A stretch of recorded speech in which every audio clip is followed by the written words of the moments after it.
Good morning, everyone. My name is Alex Zuko. I am the State and Federal Policy Manager here at the Student Aid Commission. Welcome to our Cal HBCU Transfer Grant webinar. We're going to hear from several of our partners and learning more about this amazing program and how you can be part of it. I wanted to kick it off first with one of our commissioners here at Student Aid Commission, Juanita Doppelmoore, and she is going to begin with our welcome and kick off the event. Commissioner Doppelmoore, thank you. Yes, thank you, Alex. Hello, my name is Juanita Doppelmoore, and I'm a member of the California Student Aid Commission. And on behalf of our director, Dr. Garcia, and also members of the California Student Aid Commission, again, good morning and welcome. The commission consists of 15 members representing secondary education, all segments of post-secondary education, students, and members of the public. As part of the California Student Aid Commission, our mission and values are: our objective is to create educational opportunities for our diverse student population and make post-secondary education accessible and affordable for all Californians. The greatest barrier to obtaining a degree is the true cost of attendance.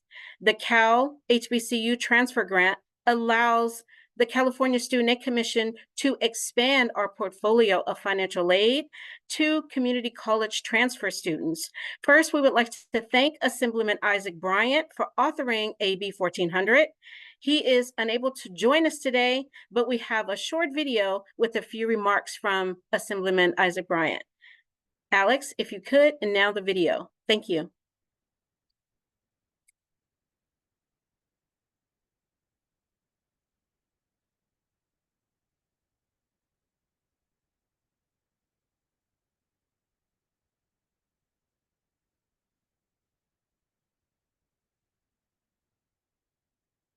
Welcome to HBCU Week, where we reflect on the power, the magnitude, the history, and the legacy of our historic Black colleges and universities. These used to be shadow institutions because colleges across the United States didn't accept Black students.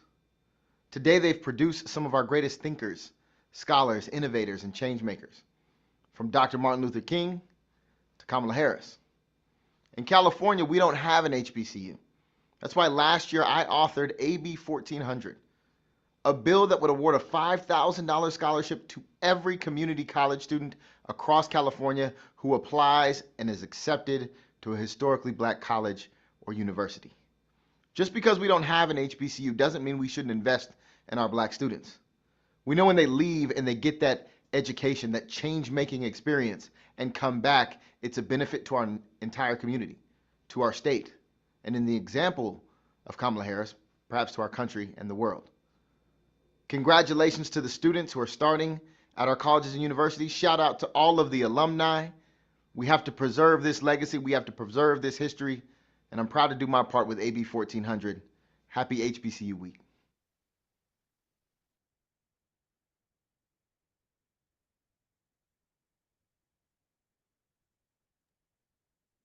Thank you, Commissioner Doppelmoore. And I get the pleasure of now introducing Dr. Daisy Gonzalez, our new executive director. And she is going to begin with some more of our remarks. Thank you very much, Dr. Gonzalez. Good morning, everyone. It is 10:05 a.m. I see a proud 35 number of guests who have joined us here. And so the first thing I want to call in is there are so many colleagues that we are missing, friends. This recording will be made available outside of this. So number one, ask as I begin my remarks is, there is a tremendous labor of love in bringing a new tool, a new pipeline to make our Cal HBCU transfer grant program available to California students. And as you heard Assemblymember Brian share, there are no HBCUs in California, but there is a whole army of people behind the scenes working together. You have our colleagues here from the California Community Colleges HBCU Transfer Initiative, who are here and have been doing the work for a number of years. So we know that transfer to HBCUs are a critical tool and the most important successful action that we can take when we think about African-American student success beyond an associate degrees. You also have the leader, a national leader, Dr. Keith Curry here joining us today. He is the person that I think of every morning when I think about someone leading African American student success initiatives at the national level. And then, of course, you have Commissioner Doppelmoor, who's doing double duty, trustee at Compton College, commissioner at the California Student Aid Commission, who is leading this work alongside us and doing the work both at an institution, but also at the statewide level here with us at the California Student Aid Commission. And I want to ask you, if there's anyone missing here with us on this webinar, that you invite them in to watch the recording and to learn more about this program. My name is Dr. Daisy Gonzalez, and I am the new Executive Director of the California Student Aid Commission. I believe it's day 62. And so I want to honor the work that has been done here by our prior executive directors. You have Executive Director Marlene Garcia, who recently served in this role. Prior to her, it was Lupita Alcala. But this has been a labor of love in partnership with the State Treasurer's Office. So I also want to thank Deputy Treasurer Morton for joining us here today and the team behind the scenes who is here and ready to answer any questions. So as participants, you have access to the chat feature. So please ask questions as we think about expanding this program. This is not a new program for the California Student Aid Commission. We are the principal state agency responsible for administering financial aid programs for students attending public and private universities, colleges, and vocational schools in California. And at the center of our statewide work is our mission, which Commissioner Doppelmoor mentioned to all of you, to make education beyond high school financially accessible for all Californians. We administer as a whole nearly $3.4 billion in financial aid resources. And the Cal HBCU Transfer Grant Program, this partnership that you're going to see today, was a tool that California had, but it was not an actionable pipeline. And now we have that. This year we have that. And we have a critical deadline of October 31st to make it a successful program for our transfer students who are transferring to an HBCU. And so we want to share that information with you. So goal number one for our time together is share information about a critical pipeline tool for the success of our HBCU transfer students in California. And then our second goal, to remind us of what is possible. This is one program to help students transfer, but there is a lot more work that we need to do to make college affordable. We know that financial aid is the most important ingredient for student success, and that is what we are here to do. So thank you for joining us. I will come back at the end of this webinar, and it is a great honor for me to ask Alex to introduce a critical partner for us from our California Community Colleges HBCU Transfer Initiative. So Alex, back to you. Thank you, Dr. Gonzalez.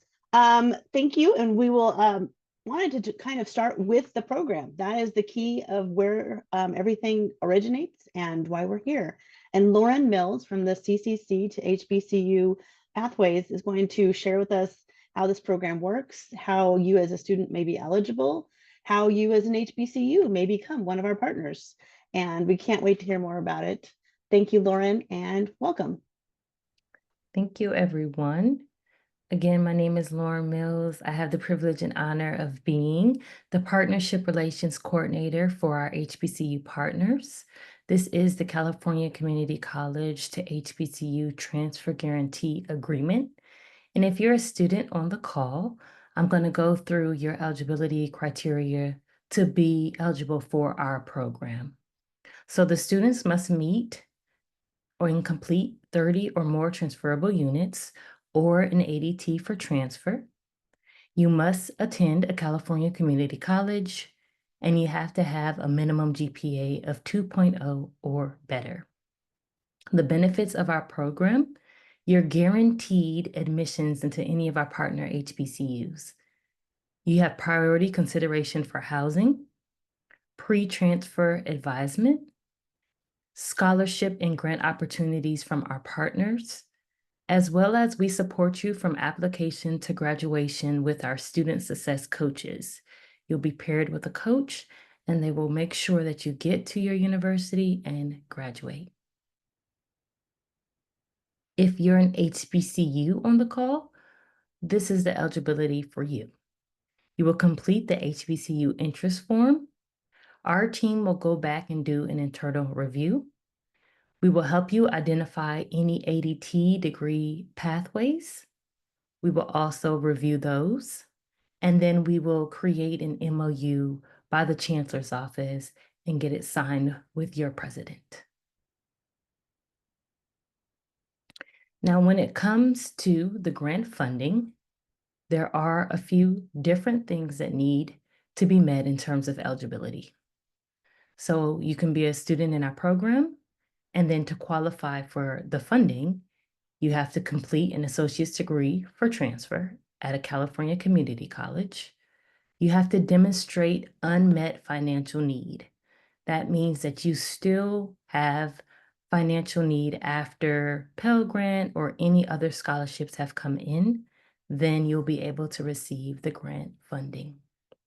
You have to enroll in an eligible HBCU.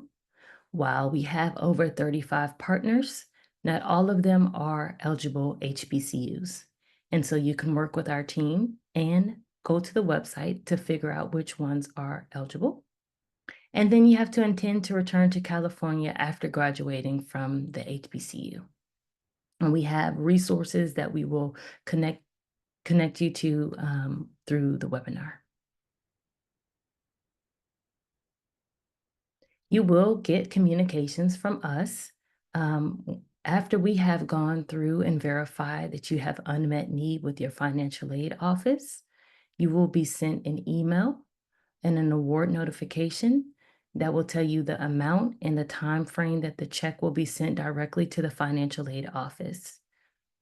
Once we mail the check, you will also receive an alert that the check was mailed to the financial aid office. And lastly, if you're denied because you're applying to an ineligible school, we will send a notification to let you know why that school might be ineligible. Thank you, Lauren. No. At this point, you can also ask any questions in the chat for Lauren or for any of our other panelists. But I wanted to thank such great partners we have in the community college system and our HBCUs for helping us create this program. Next up, we're going to introduce Deputy Treasurer Kaim Morton. The Treasurer's Office actually helps facilitate where this funding comes from, the College Access Tax Credit. And it has been an invaluable program. And I'm so happy we were able to find such an impactful way to use these funds as they have kind of morphed over the years. And now that we have this extension through a bill 2 years before this, that allows us to have access to it for longer. Welcome, Deputy Treasurer, and thank you so much for joining us.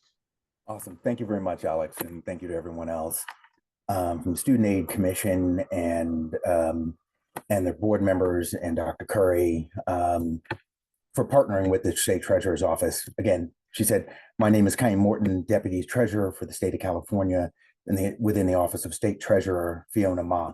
So my role as a Deputy Treasurer is to assist the Treasurer with overseeing some of her various financial conduit authorities. In this case, it is the California Educational Facilities Authority, or CEFA. So Treasurer Ma has, several priorities, the main of which is really making sure that the money that is coming in from the state, from the governor, from the legislature that is approved for programs, your tax dollars, is really getting out in the most useful and effective way possible to make sure that you are getting the results and the opportunities and access that you need for Californians. So to kind of start, it's really great for me to be here and really talking about, access to HBCUs, as multiple friends have gone to HBCUs and come back. My older brother, went to Howard. My mom went to Howard. So being here and being able to talk about this is really great. And so to start, I'm here to talk about how you can really enhance the success of this program. So to start, a little bit about the Treasurer's Office and CEFA, established in 1973 for the purpose of providing financial assistance to eligible and creditworthy nonprofit and private higher education and educational facilities through loans, grants, tax-exempt financings. So our mission for CEFA is to provide students with better access and broader opportunities in higher education. It's made up of a 5-member board with the treasurer, Fiona Ma, as the chair of the board. So it's got 2 active programs. One, providing tax-exempt financing for private nonprofit universities to finance their capital projects. 2, the one we're really here to talk about right now, is the College Access Tax Credit Fund. So the purpose of that fund is an effort by the state treasurer's office to raise additional funds for financial aid programs benefiting low-income college students. This fund used to provide help fund Cal Grant B awards since 2014. However, with the passage now, as you heard from Assemblymember Isaac Bryan, of his bill AB 1400 in September of last year, this fund will now provide an opportunity for California taxpayers to contribute towards HBCU transfer grant program that is administered by the Student Aid Commission. So throughout this fund in total, the College Access Tax Credit Fund has over $489 million in tax credits that are available to be given until the taxable year of 2027 for taxpayers and contributors who are either individuals or businesses. So the taxable period year for this, if you go to the next slide, please, it starts on March 1st of 2024 and continues until January 2nd of 2025. The application period will be open then again the following March. So taxpayers who contribute to this fund will receive a tax credit of up to 50% of the amount that they can contribute to offset any of their state tax obligations. They will receive a certificate for their tax preparers, and their contribution can be claimed as a charitable deduction on their federal tax filing, as well. It's a simple 2-step process on CFA's website. You propose your contribution amount, and after the application is accepted, you can send in your secure contribution. So since 2014, we've received over $49 million in contributions. And that's part of the other reason why I'm talking to you, and it's like really going to kind of get to some of the folks that we want to target here in a moment. Because right now the excess tax credits donated by taxpayers under this program can be carried over to reduce the taxpayers' net tax in the following tax year. So let's say you don't have a need for the tax credit this year after you've contributed, you can carry it over to the next tax year. So with this, we're really happy to be partnering with CSAC because now you have the tax saving contributions from the program to fund the new Cal Grant HBCU transfer grant program that will benefit the education of California's qualifying community college student transfers to HBCUs. And as we talked about initially, it's like HBCUs provide a unique educational and cultural opportunity. The grant that is being provided here today is up to $5,000 per each student. So what I really want to make sure that we get to in this, as I talked about the audience, is that we have the fund, and while it's great that we get kids and families to apply for this, we need to make sure that there's enough money in the fund and it continues on a rolling basis so that the kids who are going to HBCUs for that opportunity get that opportunity in full. So whether it is yourself or a business owner, or you are a business owner, or talking to my brothers and sisters in the Divine Nine, everything from my fraternity Kappa Alpha Psi to the folks in all the other fraternities and sororities. This is a way to make sure that we are doing our job in terms of community service, to make sure that we are providing an educational opportunity for our kids, our neighbors' kids, other folks, throughout our communities. We want to help reverse the brain drain of people leaving California, and this is a way to do that, to make sure that they have the educational opportunities with this. So lastly, what I want to say in this is just the fact that when you think about the College Access Tax program, it helps offset the ever increasing fund cost of college tuition. Investing in the fund is more than a contribution. It's a commitment to unlocking the doors of opportunity for our students. And by supporting their education, we're empowering the next generation to really reach their full potential and really shape a brighter future for us all. Thank you. Alex? Thank you, Deputy Treasurer. We did have one question come up in the Q&A that if you could answer live, I'd appreciate it. Is there a revolving mechanism for the fund, or is it just from contributions from individuals and organizations? It was initially started with a contribution, but the more that we keep adding to the fund, that helps it, go forward.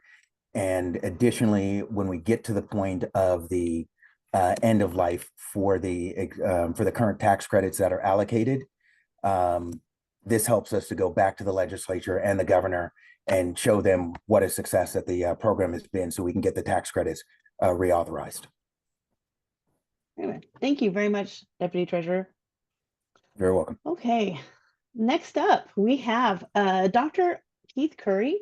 We'd like to welcome him from Compton College. He is the president and is going to talk a bit about Black Student Success Week and the other, also a huge supporter of this bill last year with Assemblymember Bryan. Really valued his help in advocating for this. Welcome and good morning, Dr. Curry. Good morning, and thank you very much for the opportunity to be here. Special thanks to Dr. Daisy Gonzalez, the new executive director of the California Student Aid Commission, and we support her in her success with the commission, and also to Juanita Doppelmoore, who is also trustee for Compton Community College District, for being able to participate in today's webinar. Next slide.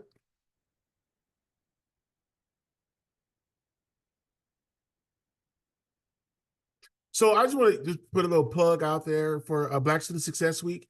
We're going into our 5th year. The title for Black Student Success Week is Lift Up, Level Up, the Rise of Black Serving Institutions. And that connects to the bill that's on the governor's desk right now, Senate Bill 1348, regards to Black Serving Institution designation in California. And we have several partners who participate in the planning and also financial support for Black Student Success Week, and they're also included on the slide. So please save the date, April 21st through the 25th, 2025. And really excited about this.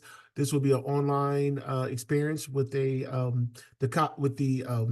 Black Hour from 12 to 1. And then we also have a student hour at 6:00 p.m.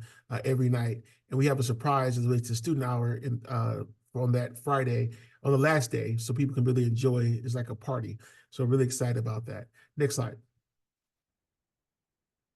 So what I wanted to talk about briefly was about the unapologetic next steps as relates to where this is going, and also the relation to the bill. One of these I want to go back to is as an educator and the co-founder of Black Student Success Week, one of our objectives, or one of our legislative goals in 2020, was allow students to use a Cal Grant to attend out-of-state institutions, look at a portable Cal Grant. And with this bill and what's happening now, it's similar to a portable Cal Grant. And that's why I was a supporter and advocate for it. So I think it's very important as educational leaders that we understand the role of advocacy, but also we understand the role of implementation once advocacy has taken place. So we have to move from policy to practice. And this legislation has allowed us to do that. And what's fascinating about this is looking at how the Student Aid Commission, the Treasurer's Office, and colleges, and also the HBCU work that's being done from the California Community College Chancellor's Office have all connected to be able to provide this support for Black students who are interested in going to HBCU. However, I think it's important that we got to think about not only you have the policy, we have to think about, okay, what happens next? And what does that mean? That means we have to ensure that our students are academically prepared to transfer to a HBCU institution. That means they have to complete transfer level English and math. It's great that we have this policy in place, but if we don't prepare our students to be admitted to a HBCU, but also be successful, then this can go for not. Also, we have to continue to support our students' basic needs, including for Black students, is the mental health support. Make sure not only meeting the housing and food insecurity, but also providing mental health support for our students on our campuses. We also have to ensure that our students, when they're on our campuses, are treated nice, right? And that we want to make sure that they have a great experience at our community college campuses, but when they transfer, we'll make sure they have a good experience as well. That means we have to make sure we provide the support for them through admission records. That means we have to make sure we provide the support for them when they go see a counselor. That means we have to make sure their financial aid is provided in a timely manner. So it's great that we want to focus on transfer, but we also have to focus on what do we do for them right now to ensure that they're prepared for that next step. But we also have to make sure that we review our data at our institutions. And all of our data should be disaggregated by race, and we should be able to have unapologetic conversations with faculty and also with classified professionals and managers about how well students are doing on our campuses.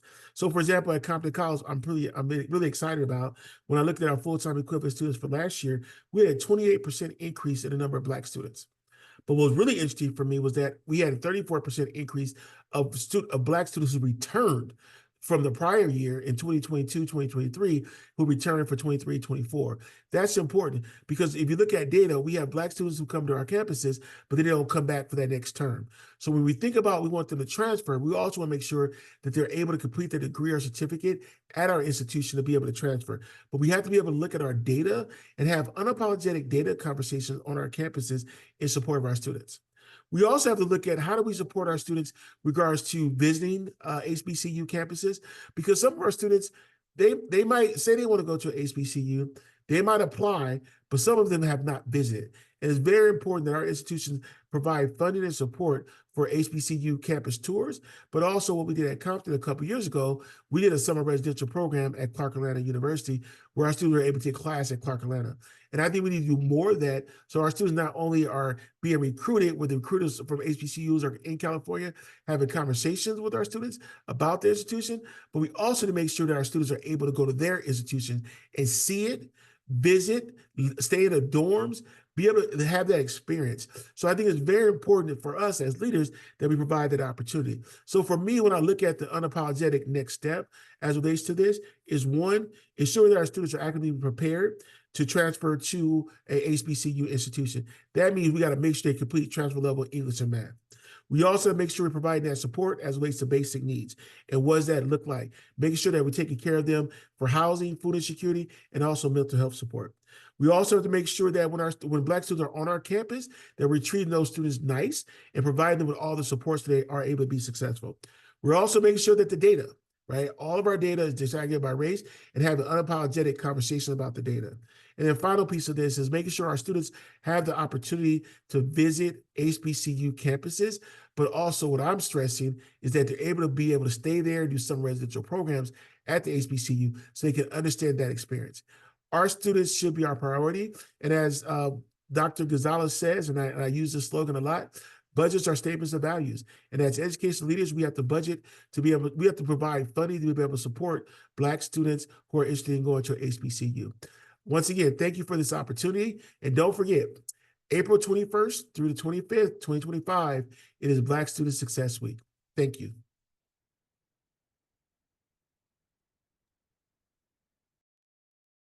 Oh, thank you very much, Dr. Curry. We have a couple of questions, but since we do have a little bit of time, I was also going to quickly share what the website looks like and where students and schools can learn more about the program. But first, question for Lauren, as I bring up that webpage.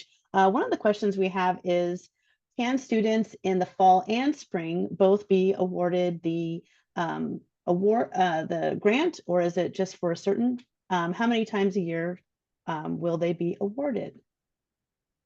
Thank you for that question. It is a one-time grant. And so you'll get it whether you enter in the fall semester, then you would get it then, or the spring semester, you would get it in the spring. So one-time grant depending on the need up to $5,000. Thank you very much. And we do have two different deadline windows open. As we were speaking to programs yesterday, we do have the fall term has been extended till October 31st. So if you are interested, you can still apply now. And then the next one opens on January 31st. Then let me just share really quickly so you can see what the webpage looks like. Here is our Student Aid Commission webpage and everything you will need to know about how to apply for the grant, deadlines for the grant, the eligible HBCUs, and some of the other sources of funding, how to apply, where do you begin? After you've met Lauren and gone through that great program, how do you come here and apply for it? Starting with the fall is typically the first award phase. Those students have already begun to be notified for the eligible institutions. And then we move down and at the end have a list of all of the eligible HBCUs.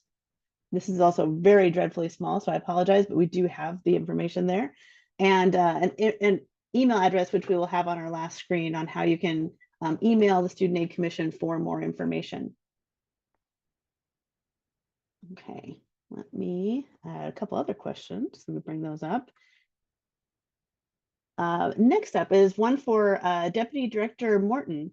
Some questions on if the how long will the college access tax credit? What is its most current sunset date for students to know how long this will last? Sure. So right now there are $489 million available of tax credits in the fund. It's supposed to sunset in 2027. So we have until either the funding runs out or, or 2027. Perfect. Thank you, Deputy Treasurer. Certainly. And then one last question I see I have, and this is my own fault. I probably missed this in the, it was one of Lauren's slides in how an HBCU actually becomes eligible for that. And Yes, Lauren, thanks, you want to Alex. take Yeah, this you one? can pull it up and we can tell them.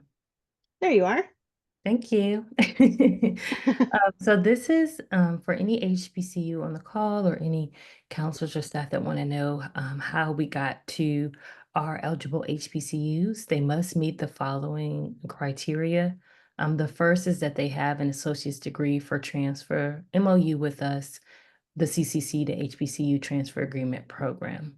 And so every HBCU does not have an MOU with us. And so you'll kind of need to check our page to see who does have an MOU, or I Can Go to College, as well as this eligibility list for the funding. The second piece is that they have to have a cohort default rate of less than 15.5%, and they need to have a graduation rate of more than 30%. And lastly, they need to be accredited by an agency recognized by the United States Department of Education. And so the list that you see on the webpage that Alex so kindly showed us, they have met these eligibility requirements. And if you don't see a college there, they may or may not have an MOU agreement with us. One stipulation of the funding is that they are a partner through our program. Thank you very much, Lauren. And then a different question that I'd like to ask maybe Dr. Curry, as a president of a community college, is how do you promote this program to your students? Thank you for the opportunity to answer that first question. I think it's important that we have to inform our faculty and our staff on our campuses about all programs, but also about this unique opportunity regards to HBCU, work with your transfer center to be able to share this as well. Also providing workshops on our campuses to ensure individuals have the information, sending text messages and also emails to students about this as well. I think we have to flood students with this information. And then also at Compton College, we're going to work through our Black and Male of Color Initiative Department to be able to promote this opportunity to our students. But we have to be proactive as relates to this opportunity because a lot of students don't know. As Deputy Morton mentioned about the amount that's in the fund, I was writing down that number, right? Because that's important. Because students, especially Black students, would look to say, okay, how long is this going to last, right? And is it just a short-term opportunity? So I think it's important for us as leaders to, one, promote it to our students through our transfer center, through communication with the faculty and also with staff on our campuses. I think we have to do text messages and emails as well. Also promoted it through particular programs on your campus as well. You might have a Emoja or a MEN cohorts on your campus. Make sure you're promoting it to them as well.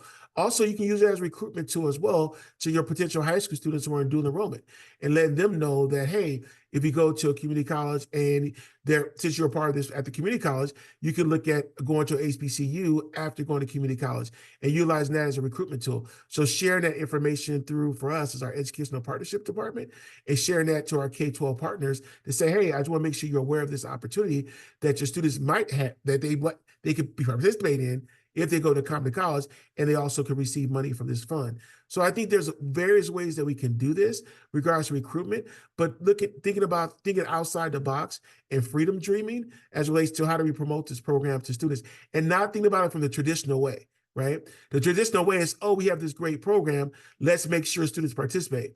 And then what happens a lot of times is that we have very few students who participate, then the money is going to be gone because the state budget might be cut or something might happen. We have to make sure that AB 1400, which a lot of people worked on, that students are utilizing it, because we want to make sure that people know that this legislation was important and students will follow through and enroll at HBCUs. But the onus is on us now to promote this program to our students and to potential students, because I don't want this money to go away because our students not utilize it. Thank you very much, Dr. Curry. Questions may still come into the Q&A feature, and if you do have a question, please raise your hand. But I wanted to turn it back to our Executive Director, Dr. Gonzalez, to kind of wrap up what we've discussed today and find out ways to learn more. Thank you, Alex, and thank you, Dr. Curry, and our Deputy Director Morton from the State Treasurer's Office, Commissioner Doppelmoore, and of course, Lauren from the California Community Colleges. I'm so glad we're stopping and pausing here. And if you remember working with me in the past, you know that I like to end webinars by really taking it all in and then reflecting on where we are. This is both a historic moment, but also we are at a crossroads. And here's what I mean by that. We are looking at a state deficit in the state of California. And Dr. Keith Curry is right. If this program is not utilized, people will begin to ask questions. So we are at that crossroads where we have an incredible tool that is a really powerful tool for a student population that has been waiting for California to serve them in a different way. We know that in the state of California, the majority of African American students enroll at a California community college. We also know that the majority of our Black and African American students actually transfer to a private nonprofit college or university. It is a powerful tool. And we know that when they transfer to an HBCU, it is the sense of belonging, the time to completion, right? The ability to actually succeed that gets them there. And we know that what makes it possible is college affordability. Our HBCUs do a lot of work to make that possible for our students. And for California, that is critical because nearly half of all Black families in California are earning less than $49,000 annually. I want that to sink in. The majority of our African American colleagues live in poverty. And so this is that critical tool. It is that pipeline tool. And so we need you all here who are listening and who will watch this recording at a later time to help us in 4 key ways. Number 1, we've got to make history yet again. We've got to max out this program. There are 2 really big deadlines coming up. We need students to, number 1, apply. And as you notice in our website, you do have to fill out a FAFSA and a CADA, and then a supplemental form for this program. As we go through the implementation of this program, we would love and appreciate that feedback on how we make it easier. Number 2, you heard that there's an opportunity for Californians and businesses to get involved. Help by making a donation.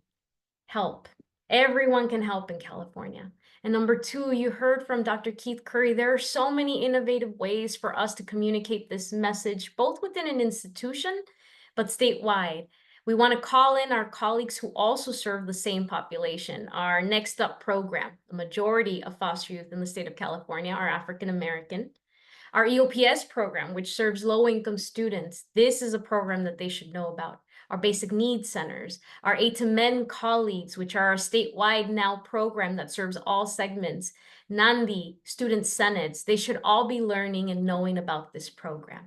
And lastly, you heard Dr. Keith Curry say, we invite you to Black Student Success Week in April. And so I will ask him to reshare as we share the PowerPoint, the registration link. But here, my last ask for all of you is please use the QR code as a way to donate, as a way to share that information. Many more webinars are coming up. And I want you to know that from the CSAC perspective, the goal is we've got to get this program to make history all over again. And that also then means is looking back to reflect on the successes of the program, even from the first implementation. I saw in the Q&A a question around how many students have been served. Well, it was a program that existed, didn't have a funding source. We are restarting it. And so that question is a question that we can answer as we head towards the end of December. But more importantly, we ask that you join us in making history for the state of California, for our Black and African American youth, and we do that in partnership. So I know the team is posting a couple of links.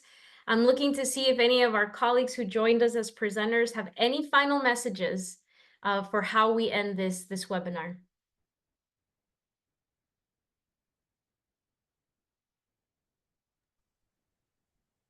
All right, well then we know what to do. We've got to get to action. Thank you everyone for joining us and for sharing the information. Thank you, everyone, and thank you. Have a great rest of your day.